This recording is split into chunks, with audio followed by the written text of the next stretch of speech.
All right, so I know you don't want to see my lovely mug, but um, let's just skip me. And I made this. I made a video about Nash. So let's get to it here. So I've been working on my wife's Nash. The Lone Star Roundup's coming up, so you know it's kind of a pre 1962 vehicles.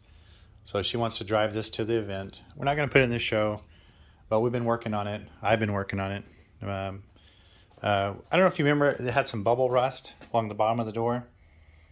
I think the video actually looks better than than what it actually is. I'll be honest with you. But yeah, check it out. We did the bottoms of the doors. That's actually spray paint and some Bondo and sandpaper. It's just for the show, but it actually looks good. You know, just the farther away you get, the better it looks, right? But I wanted to show you. So I know you guys know the unique features of this Nash and probably know more about it than me. But I wanted to do a quick. Well, I don't know how quick the video will be. I'll do as quick as I can. Kind of give you some features of the Nash. This is a '58. I know in later years they had trunks. Well, what's cool is if you look at this one, it's a solid seam. There is no trunk. There's no trunk lid. The body's solid down here. There's your gas lid right there. Yeah, let me show you some features of this. Actually, I'm excited. I've been working on the headlights. They weren't working. They're not quite perfect. The dimmer switch, you know, when you turn it on, the low beams work, but that's fine. You know, at least we got headlights. That's the beauty of it. So I had to get in here. I'm kind of a bigger feller, if you know what I mean. And it's a tiny car. So yeah, let's go through some features of this. And like I said, most of you Nash folks will know. So your headlight switch.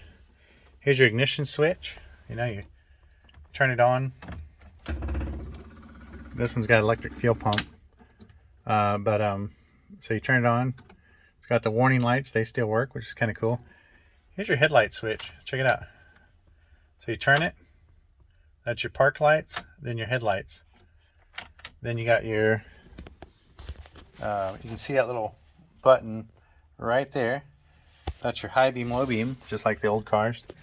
It's got a horn. It sounds like the original horn. It's got turn signals. Well, oh, there we go. It works better when when it's running. They are a little slow, but see the blink? That's your little blinky thing on the left. Oh, there we go. Yeah, come on, give it a break. You know, it's from '58, right? Anyway, it's also got ashtray for you smokers. I love smoking. It just makes my lungs feel horrible. Later on, they changed the heating, how you do the heater. So you pull the heater, right? It gets hot, whatever. This is your choke.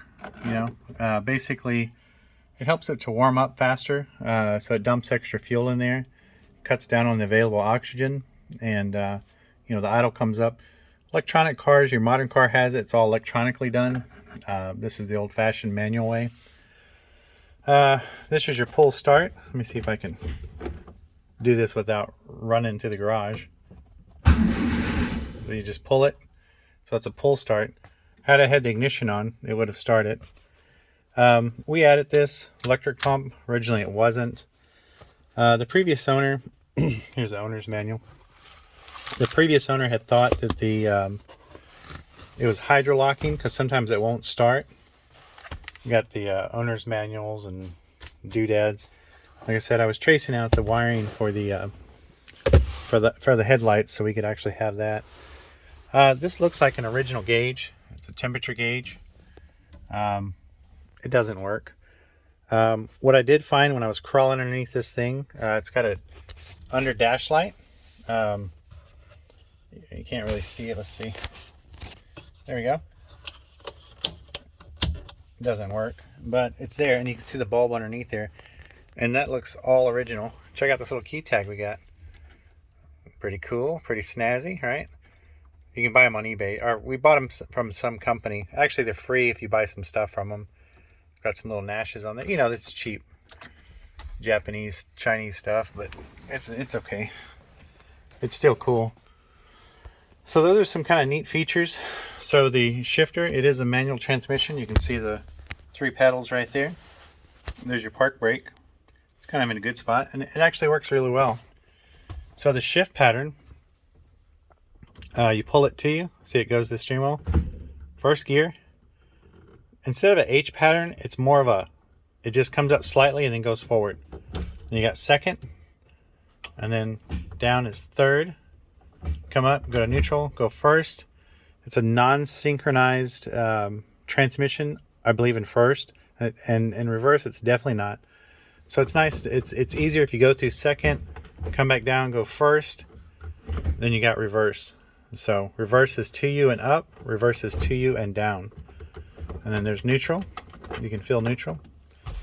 The speedometer, it's kind of a joke.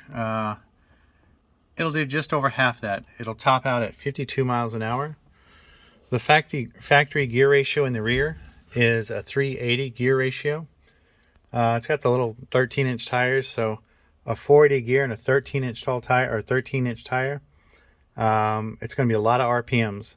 Great takeoff. You know, well, as I say, it's not going to burn the tires, but it's decent takeoff. But it tops out about right at 52.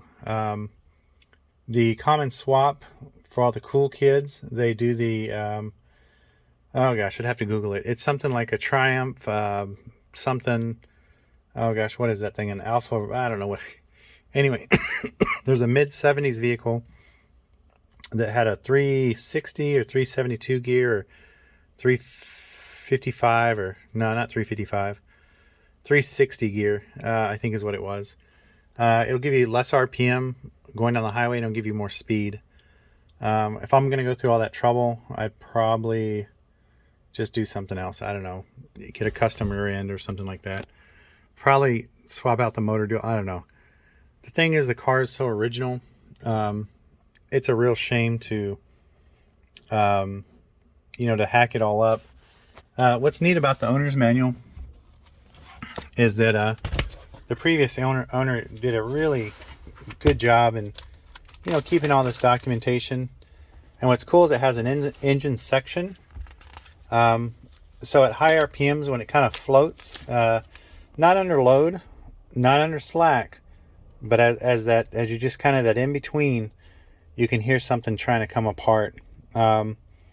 So to me, it sounds like a wrist pin. Doesn't sound like a rod. A rod generally will make a noise all the time, but a wrist pin will make this. It's just a certain noise that you can hear. And this is pretty cool. What's neat about the rods and the bolts and all that stuff, so if you look at the way it's designed, it's pretty cool.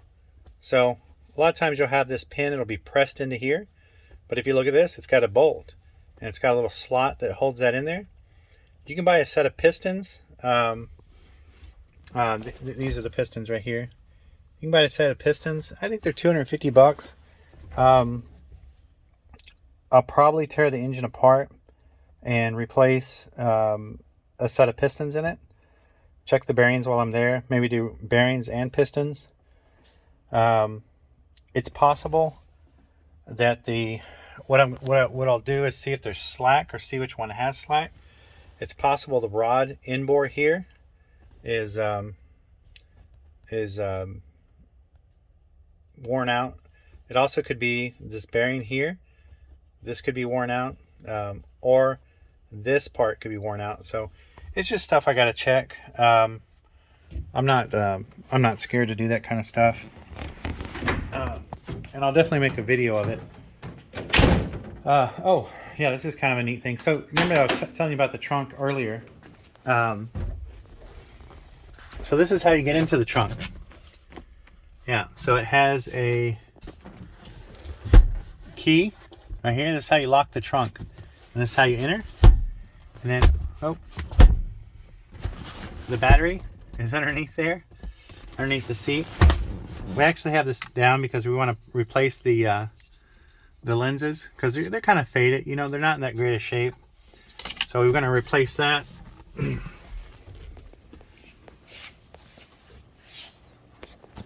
can see they're kind of faded. Yeah. They're actually, it's a really bad design. They're hard to swap out, but we'll get them done, you know. Moving on to the engine. So you have, this is your fuse box. It's got 2 fuses. It's got one here, which is your power. This is your main power coming into the fuse box. That little lug there. And then this is the fuse for something. This is the fuse for the headlight. I think this is the ignition fuse, but these relays were added to make it super complicated. I'm just kidding. They were added to for the headlights. You know, there were some problems with that. I'll probably end up redoing that whole system because the high beam, low beam isn't working. And I like it to work. There's no need for it not to work. There's your heater. As you can tell, it's blocked off. It's looped back on the engine, looped back there. You know, it's pretty common to leak, or maybe they just didn't like the heat on, you know. During the winter, it's nice, but here in Texas, it's hot most of the time. So moving on, they had upgraded the carburetor to a Weber. It's a lot more dependable carburetor. The engine's a British-made engine. It's a British car.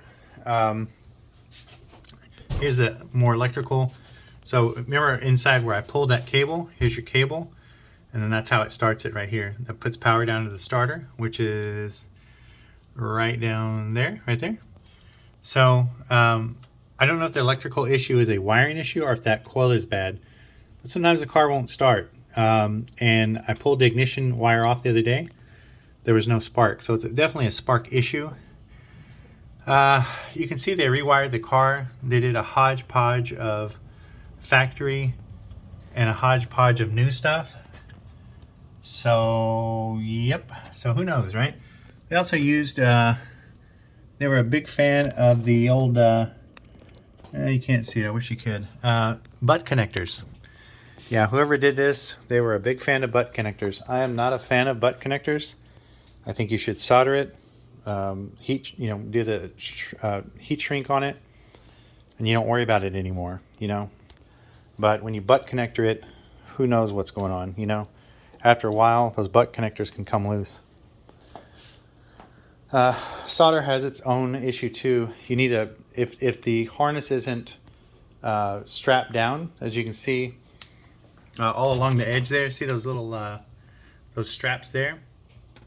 As long as you got it strapped down and it can't like kind of move around or blow in the wind or droop down or that kind of stuff, then soldering's good, right? But if you don't, and that wire can sit there and bend, it becomes brittle and it'll actually break. So, you know, it all depends. A lot of it's in your prepping, you know, and how you do it afterwards. So, yeah, I'm not a fan of the butt connectors. Sure, in an emergency, yeah, absolutely, let's do it.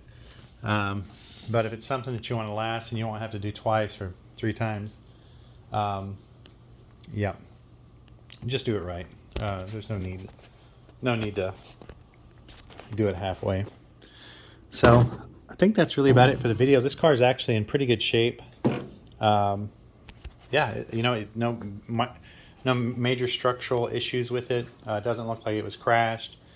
You know, all the inner fender wells look nice and straight. You know, not beat out with a hammer or somebody got a torch and heated it up or did any of that kind of stuff. So, yeah, pretty cool. Yeah, I'm excited for my wife to drive it, and good times, you know. Such a neat little car. These are neat cars. But there's your antenna. It does have an AM radio. I skipped that. Well, I guess we can walk and I can show you. The AM radio does not work in this car. I don't know if it's a tube style or what it is, but it's going to be those 2 dials. You know, this dial here and then this dial here. I'm sure there's a speaker behind there. But yeah, that's the features of it. Oh, you know what? I missed down underneath this. Yeah, I did another video of it.